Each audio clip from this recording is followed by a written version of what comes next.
So good day everyone. The course is GST 101.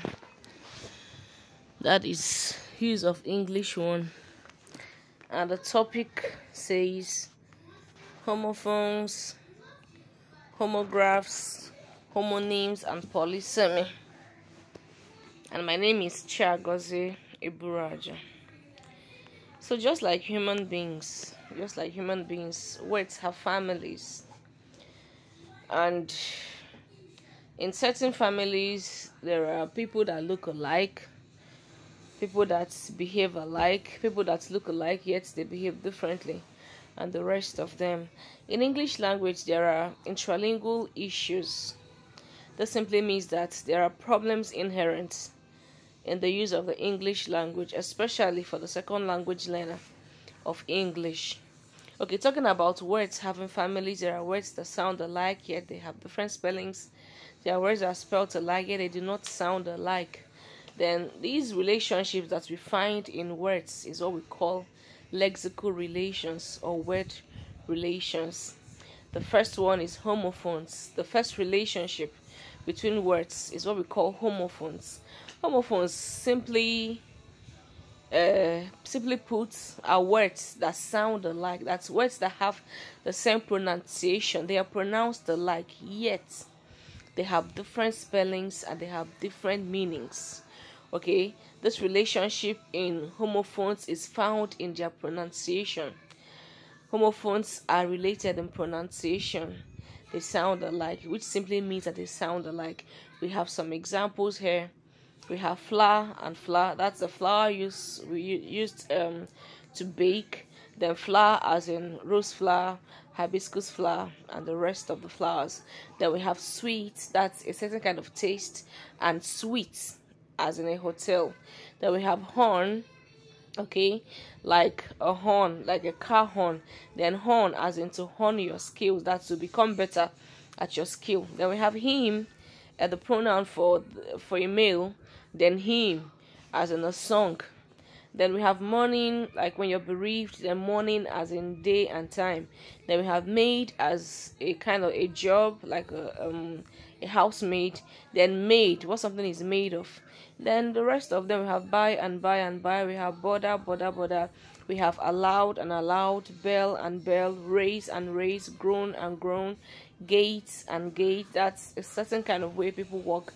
Then gates as in an entrance. Then we have air and air, great and great, altar, that's to change something. Then altar as in a place of worship. Then these homophones, they are quite confusing for us that are second language learners of English. It affects us in writing because these words have the same pronunciation. So we want to write them out in written communication. How do we decipher C's from C's? C's as in to stop, or C's as in to grab an opportunity. Then and this confusion leads to spelling errors. Okay, but when we begin to learn homophones, we should be able to know the differences between the words, though they sound alike, and know how to use them appropriately. Now the second one is homographs. Homographs are words that have same spelling. They are spelled the same way, but they have different pronunciations and they possess different meanings. These words have the same form. That's simply saying that they have the same spelling, yet their pronunciations and meanings are different. Okay, so how do we now tell them apart, especially in pronunciation? So the first one is BOW.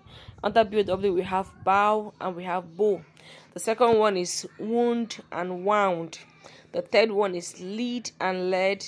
The fourth one is minute and minute. Minute as in time. The minute as in small. Then we have novel, okay, and novel. Novel as in a book that we read, and novel as in something that is new or something that is original. Okay, then we have sentences, because these homographs, when we put them in context, and when we make sentences with them, we should be able to decipher one from the other. Okay, the first sentence says the man took a BOW. Then the first sentence says the man took a bow when he got to the statue of the Blessed Virgin Mary. Okay, so this helps us. This statue, first of all, you know that when you see a statue, especially a religious effigy. What do? You bow. You bow. Okay, I think that Catholic faithfuls can't just walk past the statue. Oh, the Catholic faithfuls can't just walk past the statue of the Blessed Virgin Mary without making obeisance to it. Okay, then the second one says the Fulani headsman was armed.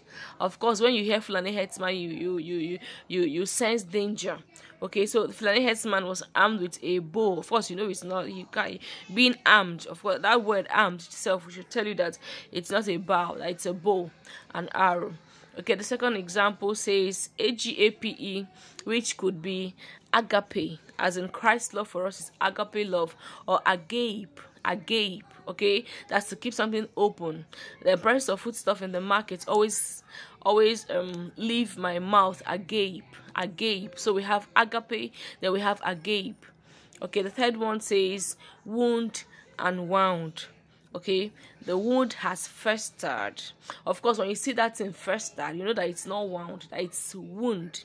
Okay, the word festered puts the word in perspective. Then the second one says your window must be wound up in Lagos traffic. So to make a circular movement that takes something up. Okay, of course, when you see Lagos traffic, then you see window, you know that we're talking about something being wound up, not wound. Then the fourth one says minutes, okay, and minute.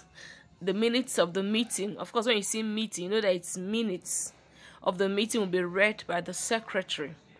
Okay, the second one says she told the story down to the minutest details. When you see details, you know that it's not minutes, that is minute. That she told the story down to the smallest details, means that nothing was left out.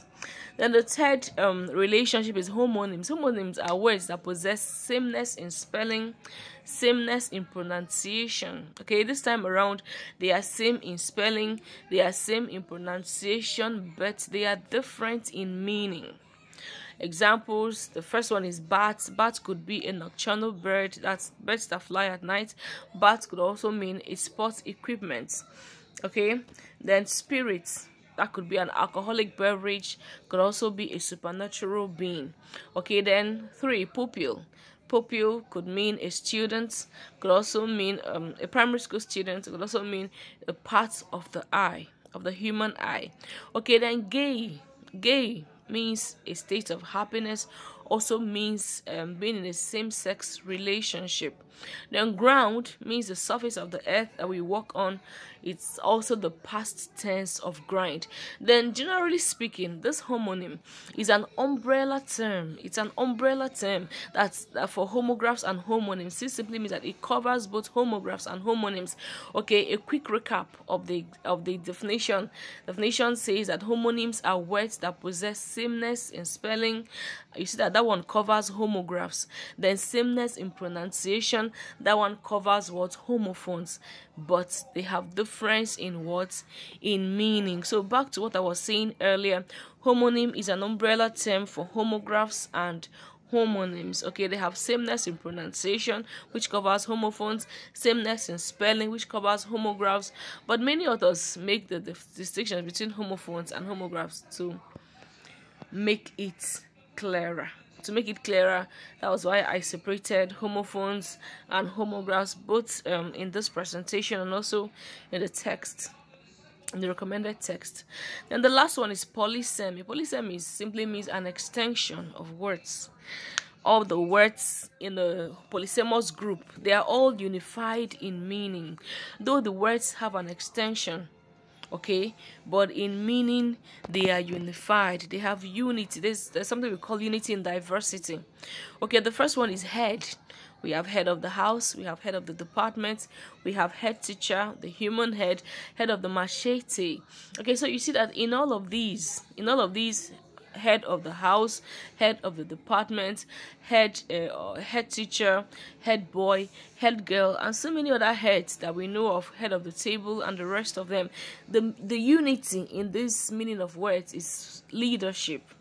is leadership. Okay, so whether you're talking about head of the house or head of the department, talking about head teacher, head boy, head girl, the human head, the head of the machete, all we are talking about the unity in all this. Though the word is extension, the word is extended rather. Okay, but the unity in all these heads is what? Leadership. Okay, then we have bank. We have piggy bank. We have sperm bank. We have blood bank. We have bank as a financial institution. Then we have power bank. So in all of these banks, these are different banks, though they are all called bank. Okay, but they are all called bank because of one notion that they all possess. Okay, piggy bank is where kids store money. Sperm bank, where we store sperm for assisted reproduction. Blood bank, where blood is stored. Financial institution, where you keep your money. Then power bank, where we store power. So you see that the unity in all of these is what? Is storage. That's storage. Then we have man as a human species, man as an adult human male, man as the masculine gender, and man as the male species of animals. So in all of this, apart from A, the other ones represent male, represents males. Okay, the other ones represents males. Okay, then conclusion. Okay, homophones, homonyms, homographs, and polysemy, they all have lexical relationships between them. That of homophones, they are related in sound. Homonyms, they are related in sound and spelling. Homographs are related in spelling. Okay, then polysemy, they are related in meaning. Okay, so and these lexical relations, they usually pose problems for language learners, for second language learners, especially whether either in speech or in writing. Like homophones pose problems in writing.